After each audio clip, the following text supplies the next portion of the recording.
President Trump's approval rating has hit a new low for a second term. According to a new CNN SSRS poll, President Trump's approval is at 35%. 64% of Americans disapprove of his performance. The president's handling of the economy, even worse. Only 31% of Americans approve of the way he has handled the economy. 27% approve of Trump's handling of inflation, and 24% approve of his handling of gas prices. Nearly 80% describe the economic conditions of the country today as poor.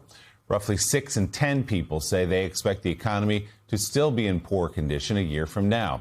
And about the same number feel Trump's policies have made the economy worse. The price at the pump has caused a severe or moderate financial hardship for more than 60% of those surveyed in this CNN poll. And a majority of people say recent economic conditions have led them to change their grocery buying habits, cut back on spending, and to limit how much they drive. So, John Heilemann, those are just the latest numbers that tell a story of what's going on with real people in this country and the impact that the war that the president was talking about last night has had on it. He was dismissive of the gas price spike over $4 a gallon now last night, saying those are short-term increases. Once I'm done with this war in 2 weeks, again, they'll go right back to where they were. So is there any recognition or acknowledgement beyond the military strategy of the political and economic consequences, the suffering that's happening in this country and the impact that it's having on this president?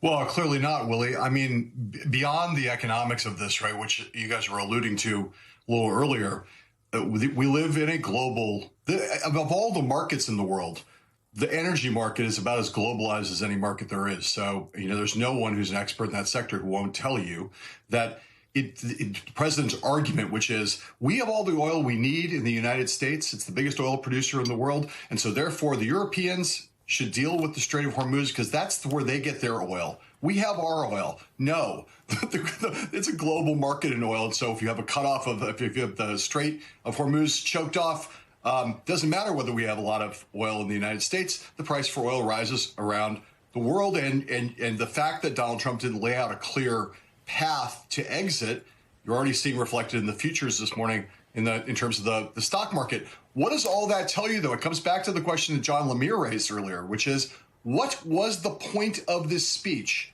politically speaking? If you're sitting in the White House right now, you put the president on a primetime address. This is another thing that is not, I still don't think has changed in our politics. To Joe's point earlier about the Constitution, you put the president on prime time to say something new, to either announce that you're doing something, to make a case for doing something else, to address some change in the situation on the ground. There was literally nothing that Donald Trump said last night that we haven't heard from Donald Trump about Iran over the course of not just the last 4 weeks, but over the course of the last 4 days. Many of those things are contradictory and internally inconsistent. What he says about it, I mean, you literally could headline that story. Donald Trump threatens to escalate the war while telling us he's getting out soon at the same time. If you were a political operative in the White House, what was, you go into a speech like that, you say, we have one objective, we're driving one headline.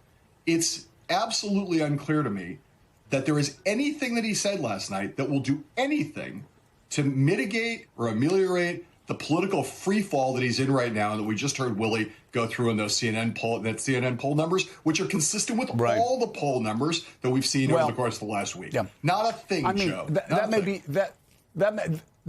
be the case regarding the polls. I will say what the president did was, for the first time, he addressed this war to the American people. I think that's important in and of itself, and everybody else in the media has been saying the president needs to speak to the American people, and he did say a few things that maybe just, as a former Republican, as a conservative, he said a few things that I thought, again, that I'd heard from people who've been in the intel community and who knew Iran very well for decades.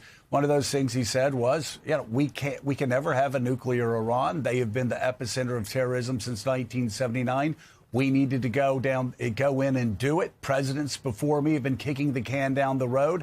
We can't continue kicking the can down the road. So that set that up. And he also did say we are going to achieve most of the military objectives that we set out to achieve at the beginning of this war. What was not said, of course, was what would happen with the Strait, what would happen with the nuclear material, what would happen with some of these things that you brought up. But I bet the president's continuing to do two things at once. And again, John, he holds his cards very closely to his vest. One thing he's saying is that we're going to wind down this war 2 to 3 weeks. He's been saying that for quite some time. But I suspect as the economic pain continues, that 2 to 3 weeks, at some point in the future, will actually be 2 to 3 weeks. The second thing he's doing is saying we're ramping up our attacks. If the president just said we're going to be out in 2 or 3 weeks, the president would be attacked for showing his hands to an evil regime, as many people have called the Iranians, and then they could just sit and wait. Instead, he's saying we're going to be out in 2 to 3 weeks. We're also going to hammer them harder than ever before, and I suspect that's for negotiating purposes. This is my question to you, though, and it's speculation. It's going to be speculation on your part, and my part. But we've known this president, directly or indirectly, as a politician for over the past 10 years. He's not been a guy that has been willing to take political pain. Just hasn't.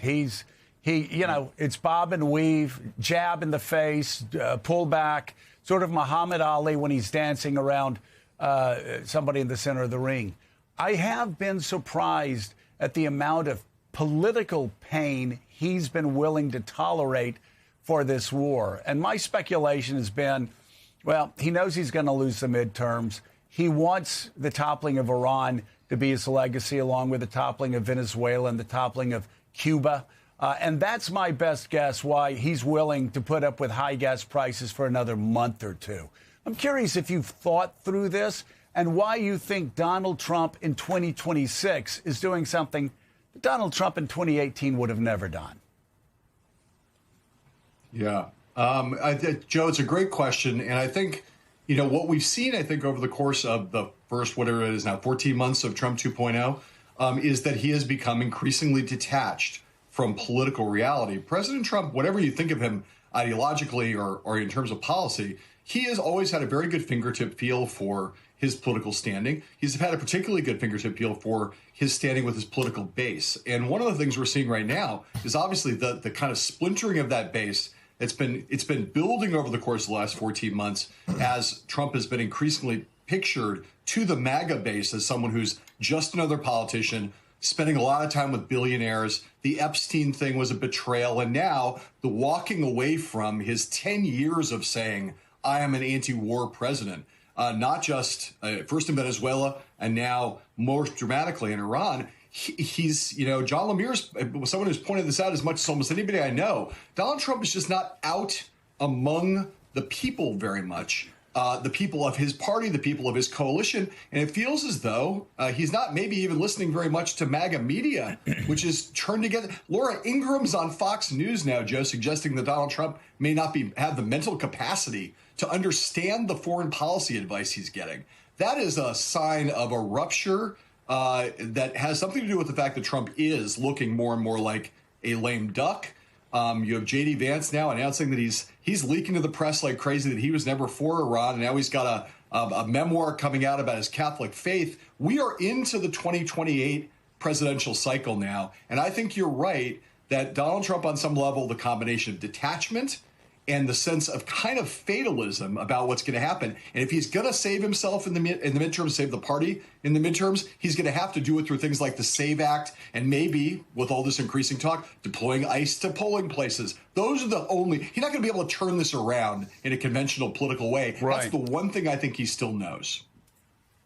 I think he also knows that doing those things, ICE, to voting booths and what he's trying to do with the SAVE Act, is not going to go through. It's going to backfire. I think he's more setting up the argument after the losses in the midterm for that. I do think, though, Jonathan Lemire, though, this is, at the end of the day, about legacy. And what Donald Trump sees regarding the MAGA base is he sees a CNN poll that was out last time that showed 100% of the MAGA base still supported him. MAGA media, a lot of MAGA media does not support him. I suspect, though, those are self-identified MAGA voters. So, of course, there may have been more MAGA voters in the past that now do not identify themselves as MAGA voters, and perhaps that's why that number is still sitting at 100%. Regardless, there obviously is a split in the MAGA, or we will say slash. They call themselves conservatives. They're anything but conservative. But just for the purposes of this show, I will say the, quote, conservative coalition, a real split right now down the middle about this war in Iraq. Yeah, I think it's becoming more and more clear that President Trump is looking sort of beyond the horizon and is focused on legacy building, right? He does want to be, as we've talked about, the person who has overthrows Venezuela, Iran, Cuba, clearly next. And he's also trying to build physical monuments to himself. That's the White House ballroom. That's the arch that nobody wants near the Lincoln Memorial. That's the Kennedy Center. The list goes on and on and on in terms of what he wants to construct. But Richard Haass, right now, his party is going to be potentially left with a disastrous November, especially if this war does continue for a long time, and it may. So let's return to where things are. Last night's speech didn't really move the needle much. Let's throw out the timeline. The president has a significant decision on his hands. We know if you cut and run now, the Strait of Hormuz will remain closed, or at least Iran will have real power over it. That's bad for the global economy. But if he sends in ground troops, the options I outlined earlier, the islands, or to try to recover the nuclear material, that's really risky. That's risky, first and foremost, for the American soldiers who will be put in harm's way. But it's also very risky politically here at home for the president and his party, because the American public have made it clear they don't want that. 100%. At the end of the day, there's two big issues here. Keeps coming back to the same two. One is the nuclear, one is the Strait of Hormuz. Those are the two outstanding issues. I'm not convinced there's a military solution, certainly to the nuclear issue. I do think we're going to have to get back to some awkward negotiations where we're not going to, quote unquote, solve the issue, finish the job, awkward realities. And then the question of the Strait. And it's not clear how taking islands is going to solve the issue, whether it's Karg or the smaller islands. Escorting tankers is a loser of an idea. I've proposed the idea of a blockade outside. Strait needs to be open for all or close to all to put pressure on Iran. Maybe there's some new kind of authority we set up with the local states, and maybe Iran could participate in that. The idea that you would charge a fee and it would be distributed among the local countries. But one, either militarily or diplomatically, we need a proposal to open the straits. It cannot last. This is unacceptable for the region and for the world. And what was so odd about last night, on neither the nuclear issue nor the Strait issue did the president have anything to say. It goes back to John Heilman's point. If you're going to get prime time, and by the way, the first night of Passover, it was a strange night to do a major speech from the Oval Office. Why would you not set a new direction for policy? So I think the president still has 2 or 3 more weeks of inflicting pain on Iran is not going to change the basic decisions either on Iran's side or ours. So the president says he doesn't want to kick the can down the road. Last night, he kicked the can down the road. Right.